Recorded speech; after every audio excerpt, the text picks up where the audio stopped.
Kitoje pasakojimo dalyje mes pakalbėsime apie tai, o kaip gyventi su visu tuo, kaip toliau eiti į gyvenimą ir kaip išgyti nuo viso šito emociškai.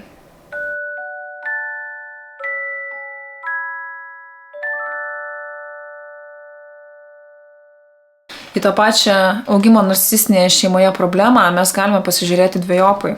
Kaip į problemą ir kaip į katalizatorių. Mes galime matyti, kad o Dieve, būtent dėl to, kad aš tokioje šeimoje užaugau, aš dabar esu toksai vaikiškas, aš dabar esu toksai bejėgis, toksai silpnas, toksai besavivertės. Tėvai čia man padarė didžiulę žalą, nes jie vietoj laimingo žmogaus užaugino kažkokį kankinį, traumuotą. Ir lygiai taip pat šitoje vietoje mes galime pasižiūrėti absoliučiai kitų kampų, kai mes suprantame, kad būtent dėka to, kad mes šitaip netinkamai turėjome pagrindus įgyję ir dabar mums čia yra daug prie ko dirbti, reikia daug ką perdarinėti. Būtent tas perdarinėjimas ir šitas darbas prie savo charakterio, kurį dabar mes esam įpareigoti daryti, kad toliau galėtume išgyventi ir gyventi, nes kartais tiesiog nepadarius šito darbo neišeina net išgyventi, nes ištisai arba depresija, arba mintis apie savižudybę, arba net negebėjimas apsirūpinti elementariais būtinaisiais dalykais. Tai va tas negebėjimas gyventi, kaip visi kiti žmonės, mus ir skatina taip stipriai susitelkti į tai, ką reikia pataisyti, kad mes galėtume gyventi toliau. Tada mes ir pradedame, aš turiu pradėti perdirbinėti save iš pagrindų, tai yra aš turiu pradėti formuoti savo vertybės. Kad formuočiau vertybės, aš turiu skaityti tam tikrą vertybinę literatūrą, psichologinę, ezoterinę literatūrą. Aš turiu pradėti rinkti žinias ir šviestis, aš turiu save užpildyti tom žiniom, kad pas mane tas vertybinis pamatas išsistatytų tinkamas. Aš turiu eiti tam tikrus mokymus, su tam tikrais specialiais žmonėms sąveikauti, kurie padės man susikurti mano viduje tas atramas. Galbūt sportuoti pradėti labai aktyviai ar kažkokias kitas sveikatinimosi praktikas daryti, kažkur keliauti, kažką pamatyti, kažką atrasti, kad aš galėčiau išgyventi. Ir tas privalomumas kažką daryti, kad galėtum išgyventi, tas būtinybė laikyti fokusą į tas priešingybės, negu kad buvo šeimoje. Tas fokuso laikymasis mus ir įgalina tose priešingybėse tapti labai stipriais ir galingais, patyrusiais ekspertais.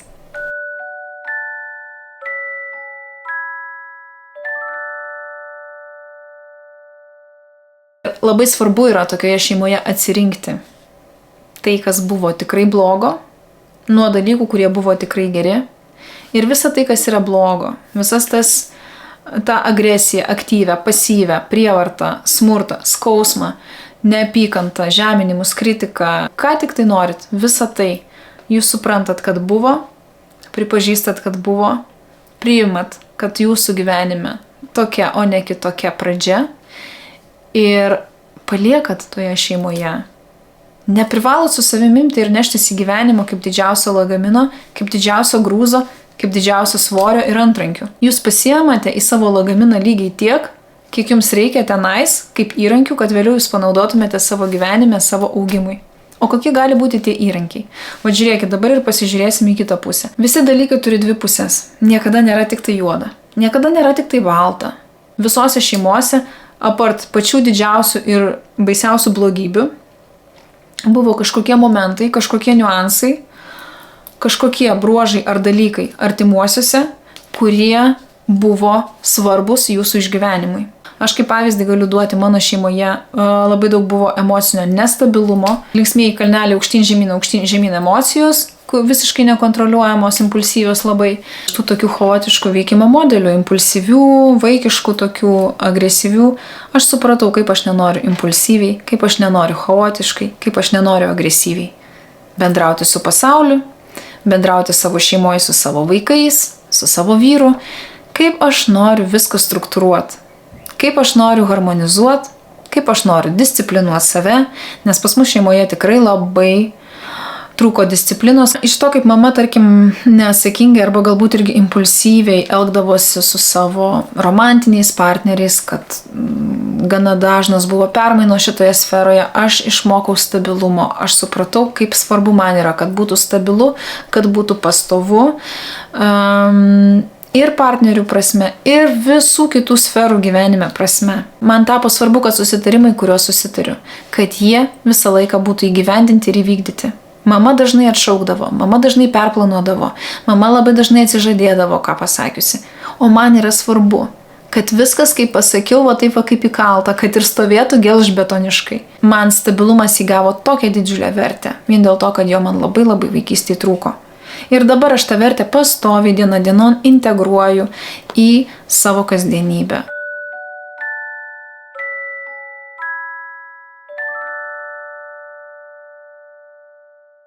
Aš truputėlį vėliau dar papasakosiu apie savo šeimą, šiek tiek daugiau. Kas ten buvo juoda, kas ten buvo balta, kaip ten kas ir ką aš iš tenai galėjau išsinešti. Dabar čia kelis bruožus tik tai pasakiau. Bet dabar pirmą dar norėčiau papasakoti trupučiuką apie Liliją Karol, apie Michaelą Jacksoną ir apie Ritą Dakotą.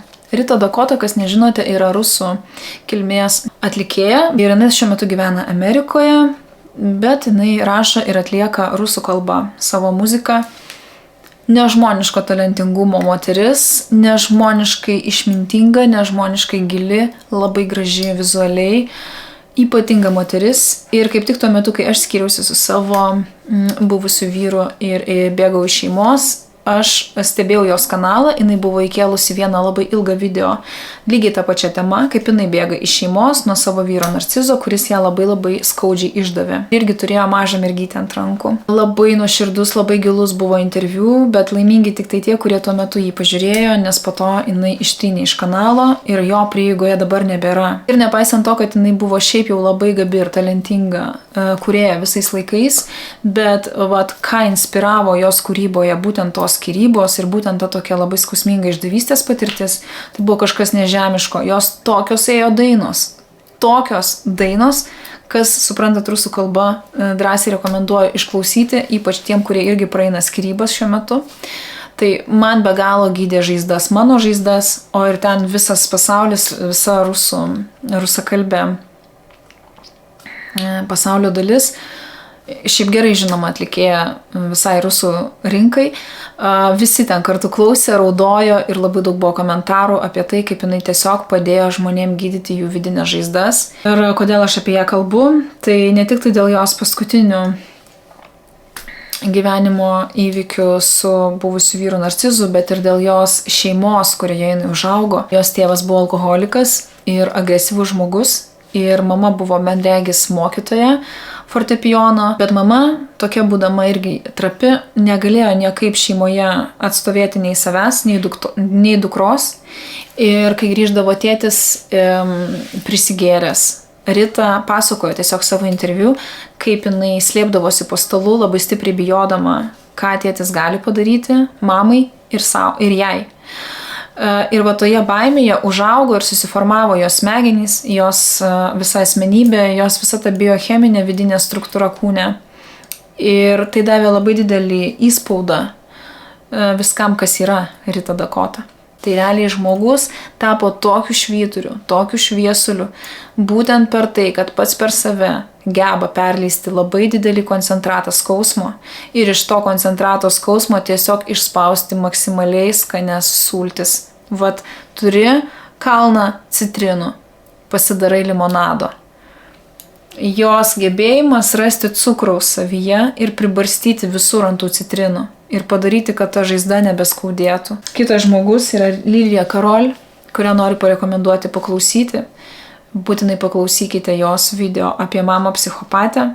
Po to, kai išklausysite manuosius, pereikite pas ją. Tai irgi yra rusų rinkos atstovė, rusakalbė moteris, kuri pasakoja apie savo labai žiaurę, labai tragišką patirtį su savo mama, psichopatė, su kuria jinai užaugo.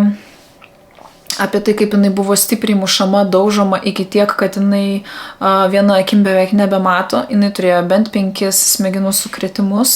Nuo to, kad ją mama tiesiog svaidydavo į sieną arba daužydavo jos galvą į kriauklę ir įvairiai kitaip mušdavo.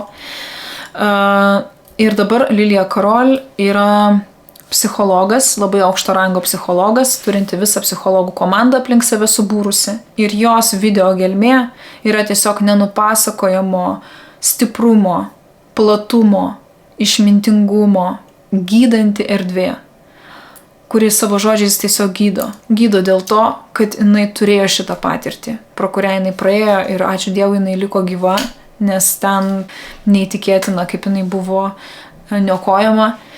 Ir tuo tarpu jinai labai ilgai po to emociškai gydėsi, psichiškai gydėsi, psichologiškai gydėsi per ilgus metus terapijų. Tokius ilgus, tokius sunkius metus, kad kažkurio momentu pati pradėjo visus tos klodus psichologinės informacijos kasti, integruoti į save ir galų gale kaip rezultatas jinai pati tapo psichologė. Ir ten net nepavadinčiau psichologija, ten tiesiog jau gydymo lygyje jos psichologija žengia. Ir kai matai jo šviesą, kurią jinai spinduliuoja kiekviename savo video, kai matai jos jėgą ir stiprybę, supranti, kodėl tiek daug agresijos buvo duota jos atžvilgiu. Nes dabar pakalbėsiu truputėlį į kitą pusę nueidama, mes dažnai gimstame į tokias šeimas ne tik tai tam, kad katalizuotume kažkokius savo talentus ir duotybės, bet kad ir praspręstume kažkokią savo ankstesnę atsineštą agresiją iš tolimos praeities. Ir kaip taisyklė mes, ant kurių tėvai labai agresuoja vaikystėje, dažnai būnam tie, kurie patys agresavo praeituose gyvenimuose ant kitų žmonių. Ir dažnai labai nevaikiškai agresavo. Ir kartais tai galima matyti per įvairias kitas sistemas, pavyzdžiui, likimo matricą, astrologiją. Ir tose sistemose tu matai ženklus. Ženklus, kurie parodo tavo ne tai kad sielos ypatumus, bet tavo galbūt praeitų surinktų patirčių visumą, kuri po to rezultate duoda tokį, o ne kitokį kelią, kur yra tokios, o ne kitokios pamokos ir tokios, o ne kitokios užduotys. Ir pas mane, pavyzdžiui, irgi yra labai daug agresijos mano tuose čartuose, astrologinėse lentelėse, žemėlapiuose. Ir aš suprantu, kodėl man tokiai agresyviai buvo duota tokia mama agresyvi. Mano mama irgi yra narcizė, aš apie ją pasakau trupučiuką jau kitose video. Ir mano mamos taip pat astrologijoje yra ženklai apie jos agresyvumą. Ir aš suprantu, kad atitiko kirvis kotą ir kad tiesiog man išsiskleisti kaip asmenybei man reikėjo būtent tokios šeimos ir tokios patirties, o taip pat, kad man padaryti išvadas apie savo agresiją ir su ta agresija mokytis, dirbti, ją mokytis, žaboti, kontroliuoti, su ją sąveikauti, man reikėjo tos labai stiprios ir daug agresyvios patirties. Kad tik išėjusi iš tos patirties tunelio, aš pradėčiau sąmoningai suvokti, kas yra agresija, kokios jos yra pasiekmės,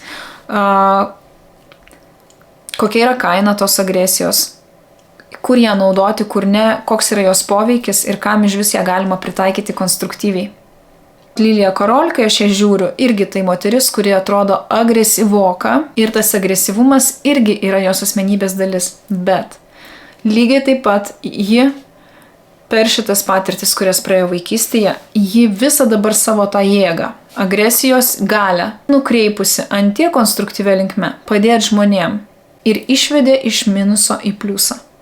Mūsų tikslas nėra išnaikinti savęs kaip tokio, kaip netinkamo, agresijos iš savęs kaip tokios, kaip netinkamos. Mūsų tikslas yra atskleisti minusinio būdo bruožo, pliusinę paskirtį ir pusę. Agresija pati savaime, jinai gali būti ir griaunantis, ir kuriantis elementas. Ta pačia agresija iš griaunančio elemento persukti kuriančiąją pusę ir tiesiog su ta agresija nešti pasauliui naudą.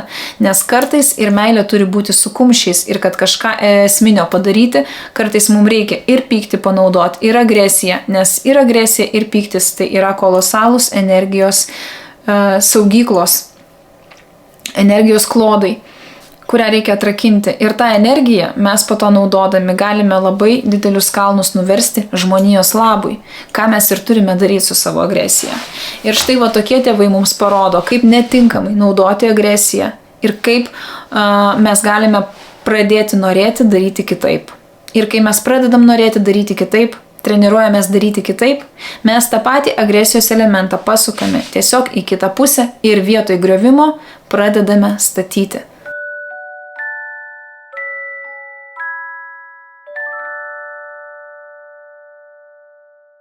Mes turim pamatyti, kad tiek mumise irgi yra ir tam tikrų spyglių, tam tikrų užaštrinimų, kampų, neišspręstų, galbūt dar iš praeitų gyvenimų atsineštų užduočių ir konfliktų. Mes nesam tiesiog pyragaičiai su vyšnaitėm ant viršaus. Mumise daug visko telpa. Mes esame labai turtingi įvairiais ir šviesiais, ir tamsesniais savo bruožais. Bet tai mums ir suteikia skonį, taip kaip maistui – druska, pipirai, o ne vien tik tais cukrus, ar ne? Mūsų reikalas yra atrasti balansą savo skoniuose, kad mes ir gero, ir blogo turime, ir tas yra reikalinga. Ir to šiek tiek, ir sudaro tą visą mūsų visumą, kurią mums ir reikia naudotis. Nes tame ir yra pilnumas, tame ir yra pilnavertiškumas mūsų asmens. Ir kad praeitie mes tikrai visko dirbom ir pridirbom. Tai yra faktas, todėl kad visada visko buvo. Kiekvienas mes turėjom ir matėm savo ankstesniuose įsikūnijimuose įvairiausio plauko patirčių. Visko buvo šioje žemėje, pas visus visko jau buvo. Ir tiesiog reikia tai priimti, nesipriešinti ir neieškoti pas visus kitus juodumų, pas save baltumo arba atvirkščiai pas save tik juodumo, o visi kiti yra geri. Nei vienas kraštutinumas nėra sveikas. Sveika yra ties balansu. Per centrą atsistoti ir matyti savyje pliusus, minusus į pliusus pervedinėti. Ir kartu tuo pačiu vis tiek suprasti, kad tai yra žemiškumas, tai yra žmogiškumas, yra įvairovė, joje ir yra harmonija, susidedanti iš 50 juodo, 50 balto. Ir lygiai taip pat mūsų tėvai, jie nėra vien tik tais griaunamoji jėga.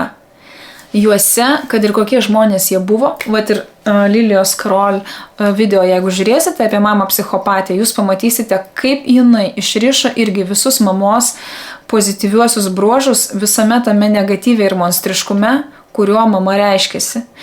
Ten pas ją buvo ir gebėjimas deklamuoti eilėraščius iki tol, kad visi apsiverkdavo klausydami. Pas ją buvo ir gebėjimas save išpuošti, paduoti, parodyti, pateikti. Paspjaudyti žaibais, kai reikėdavo kažką pamokinti, kai reikėdavo kažkam atkirsti, kažkur kažką pakovoti už save. Ir Lilija pasakoja, kaip jinai pasiėmė pas šitos geriausius dalykus iš mamos, o visa tai, kas buvo monstriško ir kas netinka jos dabar gyvenimo kelyje, Lilija paliko šeimoje ir su savimi gyvenimą išsinešė tai, ką jinai iš mamos gali pasiimti. Jinai nenurašė visiškai 100% mamos. O man buvo taip, kad aš kankinausi labai ilgą laiką su šitais visais dalykais, nenorėdama nieko pasiimti iš savo šeimos, nevertindama jos kaip resurso, nevertindama jos kaip kažkokio šaltinio, iš kurio ir teka tolesnė mano galia.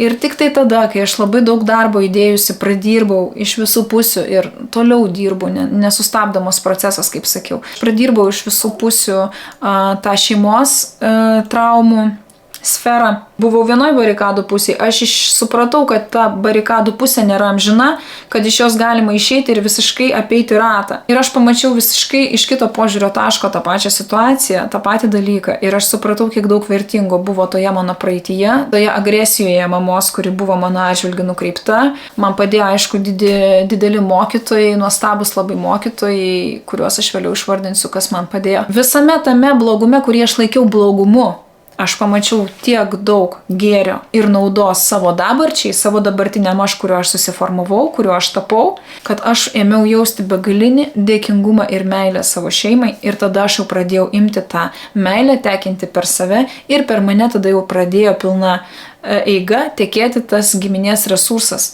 Nes kol mes viską nuneigiam kaip tik tai blogą, mes niekada negalėsim iš savo giminės pasiimti to didžiulio energetinio resurso, kurį per tėvus visa giminė mums nutekina. Per prosenelius, per senelius, po to per tėvus ir iki mūsų taip nutekina visą giminės resursą, visą galią ir jėgą, kuri mums duoda toliau jėgos eiti į gyvenimą į priekį, versti kalnus, užkariauti viršūnes ir padėti masėm žmonių. Man gyvenime buvo labai didelių depresijų ir labai blogų minčių ir ankstyvo jaunystėje ypatingai. Ir aš labai didžiuojuosi ir džiaugiuosi galėdama pasakyti, kad nepaisant nieko, šiai dienai aš iš tų minčių save tiesiog jau esu išnešus kaip visiškai kitą visatą. Jau tai yra didžiulis pasiekimas man, kad man tokių krizių nebebūna, tokio įkritimo į prarają, kur tamsios mintys be prošvaisčių. aš visą laiką randu tas prošvaistės. Kartais lengviau, kartais sunkiau, kartais ilgiau užtrunka man tose prarajose biški užčiuopti, užgriebti ten į tą dugną, bet aš vėl grįžtu į tą balansą, į tą centrinį taškelį, kuriame man gera ir komfortiška būti su savimi ir su savo gyvenimu, kad ir kokios turbulencijos tame gyvenime mane blaškytų.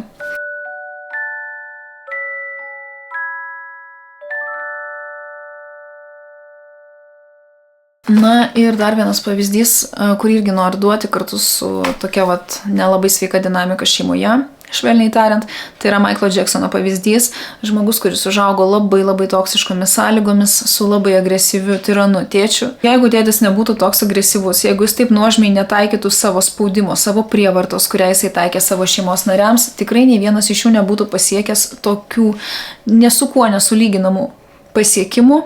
Ir akcentas čia yra ne savirealizacija, nes mes tada pagalvosim, o kokia prasmė iš tokių pasiekimų, jeigu jie yra nelaimingi, ar ne? Tai aš noriu čia užakcentuoti ne jų pasiekimus, ne tai, kaip jie stipriai tapo žvaigždėmis, kokį populiarumą, kokius pinigus užsidirbo. Aš noriu akcentuoti tai, kad nepaisant to skausmo didžiulio, kurį jie per visą gyvenimą nešė, tėvas buvo jų darbštumo katalizatorius ir variklis ir atsakingas už tokį nežemišką, neįtikėtiną mastą darbštumo, kurį demonstravo Jacksonų šeima, Jacksonų vaikai. Tik tai tas darbštumas įgalino Michaelą atskleisti savo šviesą tokiu mastu, kad nušviesti net ne milijonus kitų žmonių, kitų gyvybių, o milijardus. Jis tapo žinomas per visą pasaulį ir ne tai, kad vienai, 2 kartom. O aš nežinau, jo garsas per 10 kartų ko gero pereis. Ir ta šviesa kartu su garsu nusklis iš paskos per daugybę kartų. Kaina buvo, aš tikiu, kad beprotiška. Nesuvokiama kaina už tą galimybę tokiu mastu paskleisti savo šviesą per pasaulį. Bet jeigu jo siela buvo numačiusi savo tokios apimties darbą, tokios apimties rezultatą, kaip pavyzdžiui Kristus atnešė šviesą labai didžiuliu mastu ir sumokėjo be abejo labai žiaurią kainą, bet jo buvo prasmė gyvenimo atnešti tiek šviesos, kuri iki šių dienų sklinda pas mus nesustabdomai ir sklis toliau. Ir Michaelo Jacksono šviesa, kurią jisai atnešė savo kūrybą, kai jisai motyvavo, įkvėpė ir galbūt iš pelenų prikėlė daugybę sielų, daugybę žmonių. Ir įkvėpė labai sunkiai dirbti, stengtis, ugdytis, evoliucionuoti daugybę žmonių. Jo siela galbūt atėjo su tokia užduotim, kad tokią masę pažadinti man reikia pačiam būti. Vat tokio lygio dievų, ar ne? Pusdievių. O pusdieviais netampama iš šiltnamio sąlygų išėjus, ar ne? Pusdieviais tampama praėjus огонь, воду, медные трубы, kaip rusai sako, ugnį, vandenį ir dar daugybę kitų išbandymų. Ten miršti prisikeli ir išsitreniruoji būti nemirtingas tiesiog. Panašiai, kas ir atsitiko su Michaelu. Tai jeigu jūs patyrėt milžinišką kiekį diskomforto savo gyvenimo istorijoje, žinokite, kad tai buvo dėl kažko. Tame buvo labai gili priežastis ir labai svarbi paskirtis. Ir galbūt jeigu dabar jūs vis dar esate toje silpniausioje savo zonoje, jūs tiesiog dar iki tos paskirties nedasikasėt. Bet jinai tikrai yra. Ir jinai būtent jums ir katalizuos jūsų didžiausius proveržius gyvenime. Tiesiog nesustokite kasti. Kaskite tol, kol atkasite savo paskirtį ir savo pašaukimą. Ir kurį jūs pamatysite, kai pradėsite realizuoti, jūs ir pamatysite, kad jisai labai tiesiogiai susijęs su visom tom traumom, kurias jūs gavote vaikystėje arba iki šiol gyvenime. Būtent tom traumom, kurios jums bus kaip variklis ir kaip treniruotė ateičiai išvystyti tiems savo talentam, per kuriuos jūs savo misiją įgyvendinsit.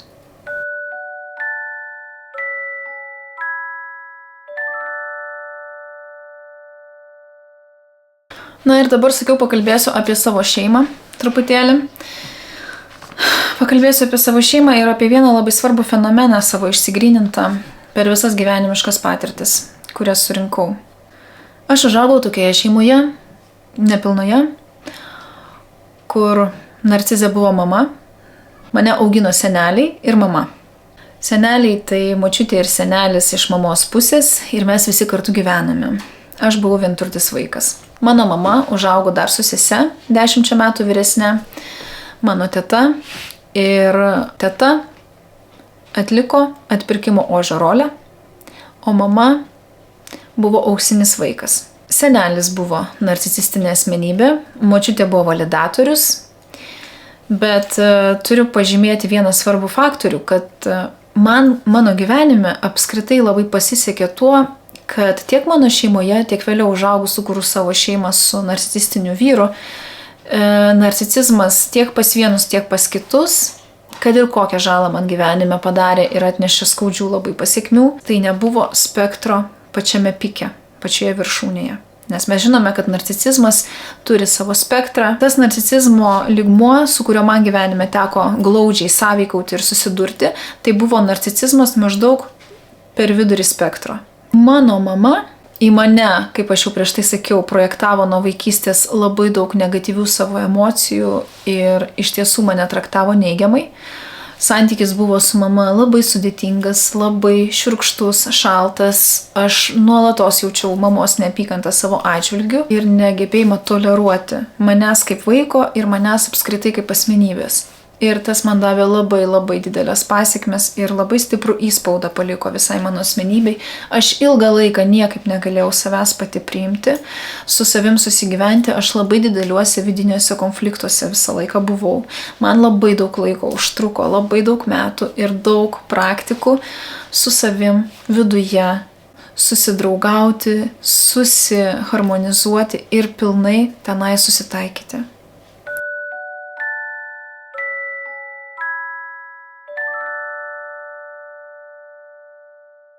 Išėjus į visuomenę, į viešumą, elgdavosi gana draugiškai, gana gražiai ir tą fasadinę pusę laikydavo tokią visada kultūringą. Tikrai žmonės labai girdavo mano mamą, kas paprastai ir vyksta tokiose šeimose, tokioje dinamikoje, kad žmonės iš šalies tėvus narcizus paprastai liaupsina, giria ir dažnai sako, kaip tau pasisekė, kad turi tokį tėtį ar tokią mamą. Narcizai tėvai, jie antiek gražiai moka bendrauti, yra labai charizmatiški dažniausiai. Tikrai turi tą kitą savo asmenybės pusę, kuri yra kaip išvirkščia, miela, švelni, nors prie širdies dėk. O aš matydavau tą neapykantą ir aš niekaip nesuprasdavau, kaip taip žmogus gali persimainyti. Namuose tarsi du skirtingi žmonės ir aš rašydavau dienoraščius nuo pat mažumės iš savo skaudulių tenai išliedavau į dienoraštį ir galbūt tie dienoraščiai man labai padėjo išsispręsti tiek, kiek įmanoma tais metais vaikiškais, jaunatviškais, tas emocinės problemas. Mes viena kitai su mama esam trigeriai numeris 1. Ypač aš mamai. Ir kažkada tai man buvo labai skausminga ir man labai buvo sunku su tuo gyventi ir tai suvokti, o dabar aš tai kalbu su šypsena. Daug padaryta, kad būtų galima taip kalbėti. Po tiek daug praeitų terapijų, saviterapijų, man mama nebėra trigeris numeris 1. Daug dalykų jau dabar kitaip visiškai savyje jaučiu ir su mama nebesu priešė. Nors kabliukų visą laiką likę, nėra taip, kad viską tu nušluoji švariai ir ten viskas tik tai gliansų sviestu tepta. Tai yra toliau vyksta darbas su savimi, tai yra tęstinis procesas. Buvo įvairių etapų, buvo ir no contact etapas ir pykčių daug visokiausių. Ir nepaisant to, kad aš mamai buvau visą laiką rakštis šiknoj, mama su močiutė turėjo labai gerą santykį. Močiutei mama buvo tiesiog gėrio įsikūnijimas ir atgaiva sielai. Ir aš apie tą dabar išsigrynintą fenomeną truputėlį pakalbėsiu. Tai mano senelis buvo narcisistinė asmenybė, apie kurios narcisistinius poelgius aš daugiau girdėjau iš pačios močiutės ir mamos. Nes įdomus labai dalykas, santykiuose mano su seneliu man išliko patys gražiausi, patys šilčiausi, patys šviesiausi prisiminimai. Tai buvo figūra mano vaikystėje ir mano istorijoje, viena man padariusių didžiausią įtaką ir padariusių šviesiausią, geriausią įtaką, apie kokią aš galiu besvajoti. Ir pavyzdžiui, mano teta, mamos sesuo, man iki šiol yra pati nuostabiausia teta, žmogus, kuris visą laiką man kažkur padrasinantį žodį pasakydavo, palaikydavo. Tokia visą laiką buvo į mane labai pozityviai nusiteikusi. Realiai ryšys su ja man buvo daug šiltesnis vaikystėje negu mano su mama. Ir teta man visą laiką labai patiko, jinai tokia biški buvo visada prie mistikos, prie ezoterikos, labai apsiskaičiusi, labai visą laiką įdomius dalykus pasakodavo. Jau tada transurfingas buvo jos tema, kai čia buvo, nežinau, 30 metų atgal. Šeimoje ji irgi atliko scapegoato, atpirkimo ožio vaidmenį. Ir tiek močiutė, tiek mama, iš jų tikrai girdėjau ne vieną, tokį šiurkštų labai atsiliepimą apie tetą. Ir iš tiesų, ypač mano mama, labai daug iš jos, kaip iš kažkokios nenormalios, kaip iš keistuolės, kaip iš ligonės, išsityčiodavo gana dažnai. Ir man netgi buvo tai labai skaudu girdėti, nes aš tai jaučiau labai gilų ir gražų ryšį su teta. Ir kartais gal net priimdavau asmeniškai. Plus dar ir mėginimai buvo lyginti, gretinti mane su teta. Irgi bandant mane įžeisti, kažkaip pažeminti. Tai irgi tokia narcisistinė taktika, kai bandymas yra sulyginti, sugretinti vieną su kitu, vienam priskiriant kitos savybės ir tokiu būdu pažeminant. Tai fenomenas, kurį aš supratau, kad tie patys šeimos nariai, nesvarbu, ar jie narcizai ar ne narcizai, vienas kitam turės labai skirtingą poveikį. Tie santykiai, jeigu taip pasistebėsit iš arčiau ir panalizuosit, iš tikrųjų su skirtingais šeimos nariais skiriasi. Ir kodėl jie taip skiriasi? Mes iš šios gyvenimus atsivedam tuos žmonės, tuos ryšius, kad jie mums atliktų vienokį ar kitokį vaidmenį. Vieniems reikia vienokio vaidmens, kitiems kitokio ir kad lygiai tas pats vienas žmogus. Vieniems gali vienokį vaidmenį suvaidinti, kitiems kitokį. Štai mano močiutė ir mamai tai buvo nuožmus, tironiškas sutuoktinis ar tėtis. Kai kuriuose momentuose tikrai kartais per aštrus, per kategoriškas, per daug reiklus. Mano atveju tai buvo labiausiai mylintis ir šilčiausias artimasis iš šeimos, kurį aš atsimenu. Ir man jisai suvaidino visiškai kitokį vaidmenį. Aš iki šiol meldžiuosi, aš su juo kalbuosi mintyse, senelis mano jau seniai yra miręs, o ryšys ir ta apsauga, kurią aš iš jo jaučiu, tas toks šviesus, tėviškas kontaktas, aš jaučiu iki dabar.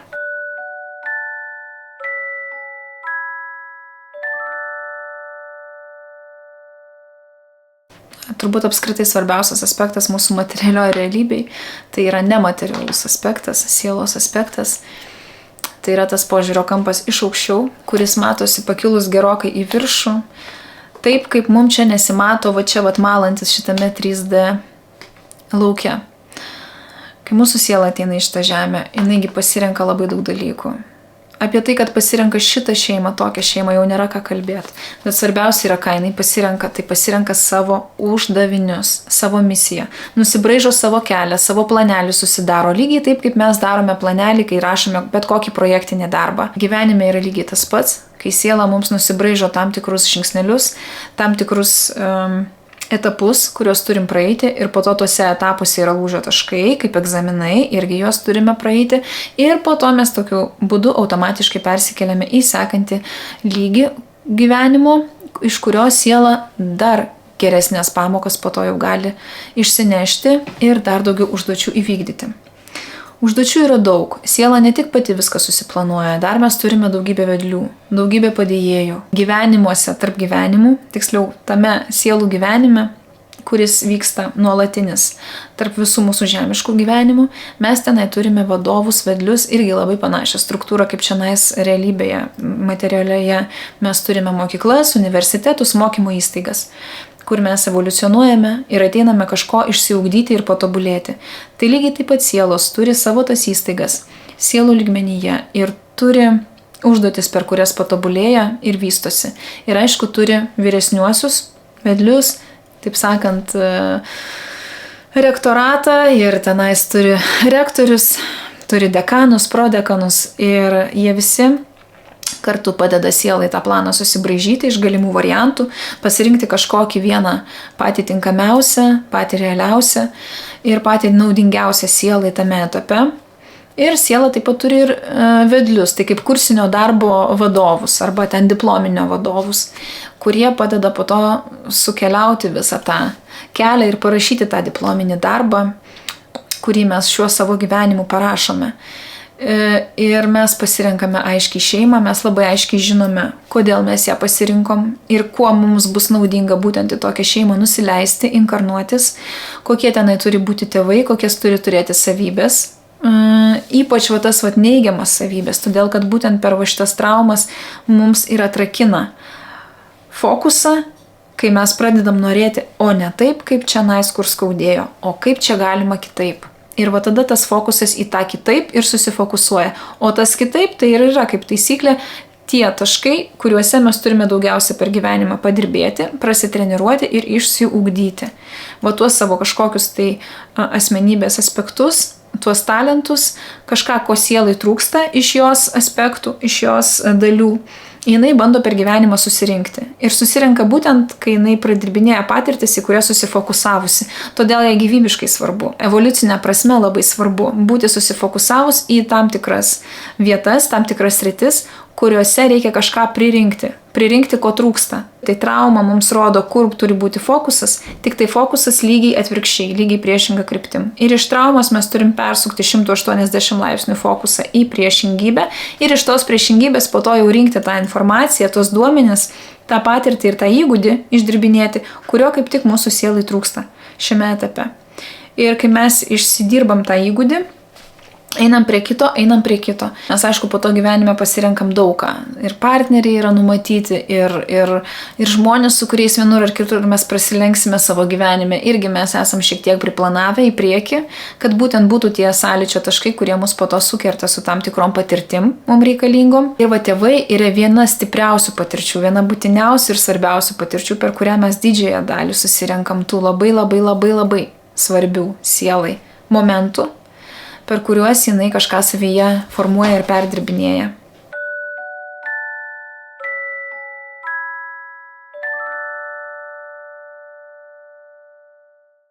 Ir aš esu labai laiminga, kad būtent tokia yra mano šeima. Nes būtent tokia mane galėjo paruošti geriausiai mano misijai, kurią aš dabar galiu įgyvendinti šiandien. Taip užtruko šiek tiek, taip reikėjo daug visko. Bet jeigu ne mano šeima, aš neturėčiau dabar tokių nuostabių dalykų. Taip. Pradžiai man taip netrodė, man reikėjo ilgai tenais padirbėti ir pasianalizuoti viduje, prasivalyti labai daug pačių įvairiausių sluoksnių, pačių skaudžiausių sluoksnių ir visą tai nusigramdžius, man pradėjo ateidinėti prisiminimai patys. Pradėjo ateidinėti pačių šviesiausių ir įdomiausių akimirkų. Ir mane staiga kaip naujas kino filmas užplūdo apie mano vaikystę. Aš staiga pamačiau visiškai kitokį siužetą, realiai. Prieš tai viskas buvo ten tamsu, juoda, tragiška, negatyvu.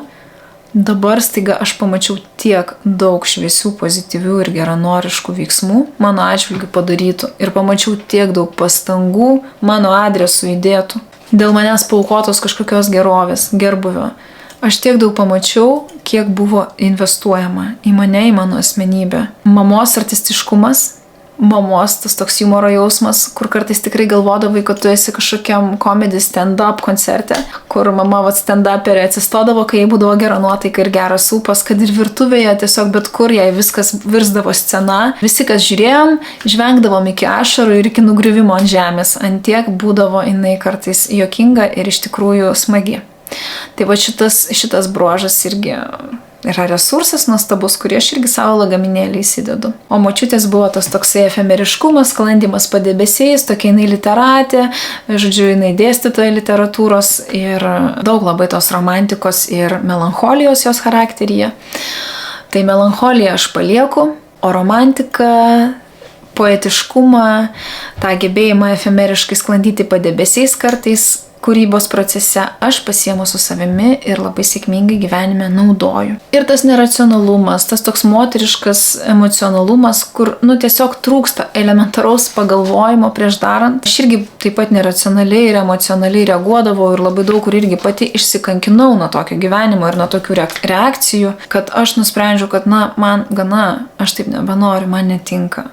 Aš noriu racionaliai, aš noriu išlaikytai, aš noriu kažkaip santūriau momentais. Šitas man labai gerai išsivystė, matant tą tokį padriką impulsyvumą, kuris neatrodė patraukliai. Ačiū moterims, kad man tą pavyzdį parodė. Ačiū labai. Aš dabar labai gerai žinau, kaip aš noriu kitaip ir ką man daryti, kad būtų kitaip. Būtent dėl to visos patirtys yra kokybiškos. Nėra brokuotų patirčių, nėra blogų patirčių, nėra tokių, kurios nepasiteisino, kurios veltui nuėjo, kurios tenais buvo neaišku kam. Visos buvo ne veltui, aišku buvo kam. Ir labai pasiteisino, nes dabar ir čia aš sėdžiu ir pasakoju tą, ką aš visą laiką turėjau daryti. Ir aš pagal savo likimo matricą, pagal skaičius, kurie ten yra tam tikrose pozicijose, pagal jų reikšmės labai gerai suprantu, kad tai, ką aš darau, aš visada turėjau daryti, o nedariau. O kodėl? O bijojau? O kaip stipriai reikėjo palaužyti, kad iš baimės pereitų į drąsą? Kaip stipriai turi tapti svarbi ta tema, kad baimė taptų už ją mažesnė? Nes baimė buvo, wow, didžiulė reikštis, kalbėti, rodyti save, komunikuoti su pasauliu, iškomunikuoti savo vidinę tiesą ir šviesą. Kaip buvo sunku. Ir koks tu drąsus tampi tada, kai tu jau būni gerokai patalžytas. Tada jau tu tiesiog ir tos kritikos nebebijai, nes tu jos jau persiragavai iš visų pusių. Tu jau visą tą jau ją privalgiai, tu jau supranti, vis tiek mane visi atstumė. Man jau nebėra baisu atstumimas, nes jau 1000 kartų atstumta. Ir ką?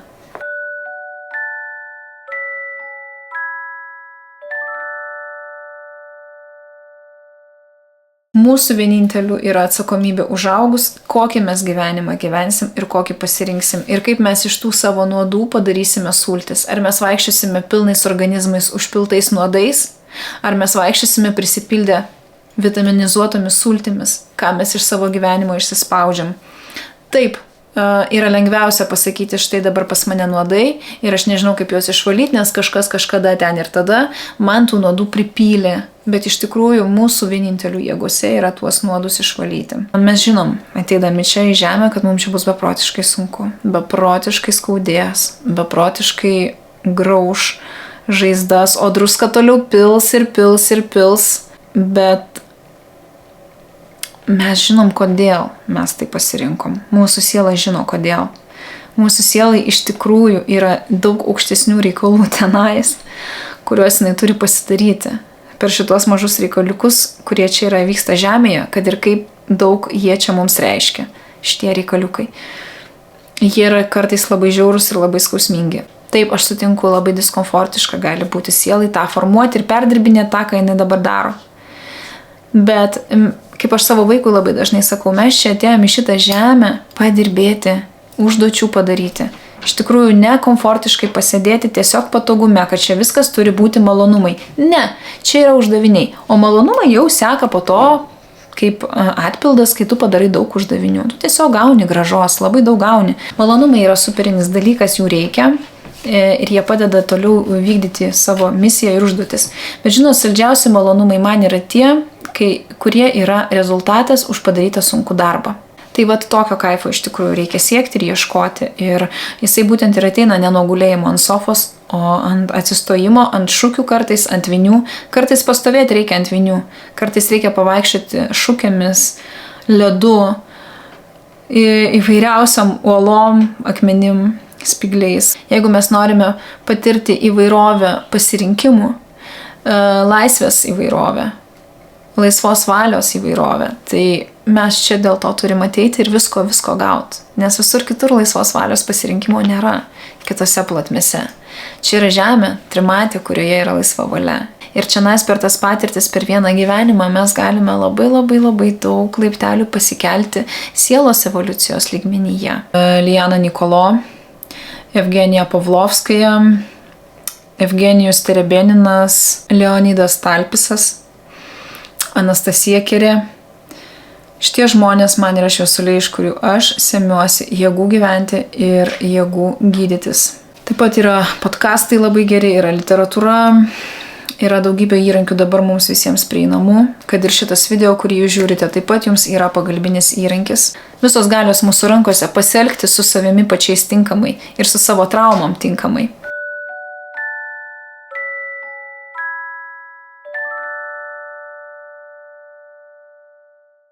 Kai savo tėvus mes priėmame ne kaip gyvenimo rykštę, ne kaip didžiausią pasaulyje nelaimę ar bausmę, ne kaip didžiausią problemą, o kaip katalizatorių to, į ką mes rezultate savo gyvenimo eigoje turime pavirsti, su šiuo suvokimu mes išgyjame.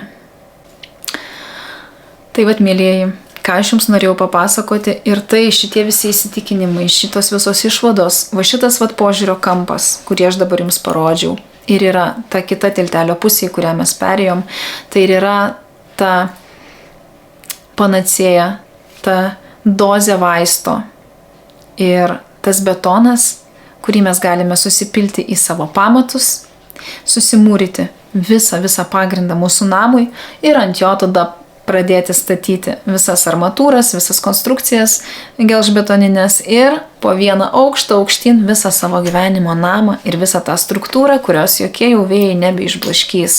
Pasimkite iš manęs tai, kas jums rezonavo. Kas nerezonavo, palikite šone. Galbūt per 2, 3, 5 pasiklausymą dar kažkas daugiau jums įsidės į širdį ar į galvą, o istorijos, kurios jūsų šeimoje vyksta ir kurios surezonavo su tuo, ką aš šiandien pasakojau, yra laukiamos komentaruose, nes kiti žmonės, kurie skaito jūsų komentarus su jūsų istorijomis, jie pasilygina su savo atveju ir patikėkit, tokia informacija gydo ir pasidaro gyventi lengviau, kad aš esu ne vienas, kad štai va matau analogišką atvejį pas kitą žmogų šeimoje, jis išgyveno, kažkaip su to tvarkosi, vadinasi, galiu ir aš kažkaip tai tvarkytis, išsigydyti ir gyventi laimingai toliau. Visata nesuinteresuota, kad mes šitoje žemėje tik tai ateitume ir kankintumėmės, ji yra suinteresuota, kad mes taptume patys laimingi, pirmiausiai patys su savimi ir patys savo, patys save aprūpintume ir tada jau, kai mes tampam laimingi, mes automatu darome laimingais kitus. Laimė tiesiog užkrečiama. Tapkite jos nešiotoju. Su jumis buvo Kristina ir mano kanalas Ieškok šviesos viduje. Iki sekančių susitikimų.